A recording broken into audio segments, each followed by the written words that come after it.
Alright, so got my hood off, and I'm starting to work on my car a lot more now that I'm settled in my new house. Basically what I have done is I have the coil pack removed from those two bolts, and I actually moved it to right here. So you can see it's actually hitting pretty well. That's actually where the mechanical fuel pump is supposed to be at.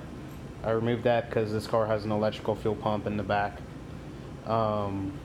Now my project is, since I moved all these wires, it exposed a lot of it, so you could actually run it back over here and run it this way and actually reconnect back to the distributor and also connect to the coil pack that's been moved over.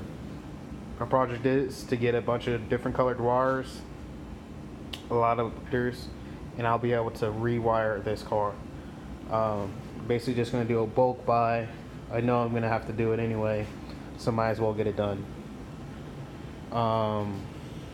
Really, the car runs great. I'm sure there's some more vacuum leaks on it. I'm sure there's some more leaks on it. It's really greasy and dirty and it's leaking. The radiator's not permanently situated in the spot. The battery tie down is loose. That's why I have a zip ties conveniently hidden. I do have this awesome charger system that can pretty much charge a dead battery in one night, even though it's really small and it was cheap. I'm gonna be jacking up the car tonight and basically just going through the whole thing over again, even though I've done it a couple times. Now that I'm actually really intimate with the knowledge of it, I can start fixing stuff a lot better. I'm probably going to be taking off the fenders pretty soon, headlight buckets, the cowl that really needs to be replaced. It's got a lot of rust on it, and it's bowing down, and you can see the gaps on it, and it's bad. It's just bad. Basically, what I need to do now is get a welder, weld this stuff up. I'm gonna need to weld up the trim holes. There's actual holes in the body where this stuff was attached at. Yes, you can be in the video too. So, the main thing that I'm actually going to be doing right now, before everything comes in, is figured out that I have a 71 TA71B number 5-speed 240SX transmission. I believe that's what that is.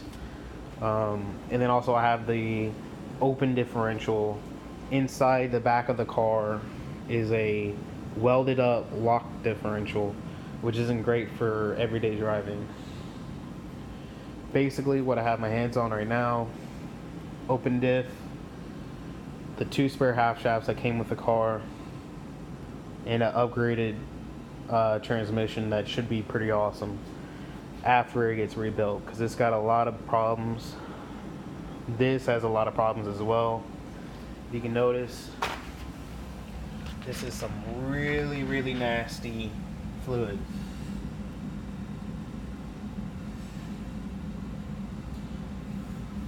So, and it's not pretty, and it smells exactly how you think it smells. It smells bad.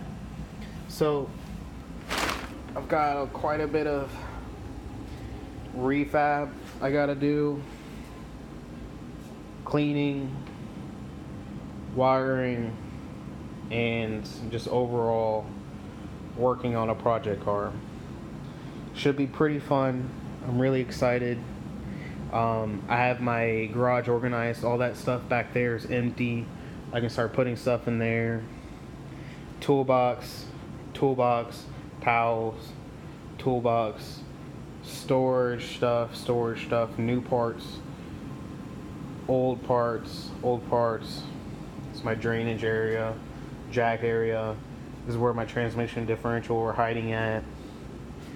And then up here I have more storage. And then actually I fixed the ladder for this. So up there are my spare tires, spare pieces of wood, and just a couple other things. I'm going to be putting most of this stuff.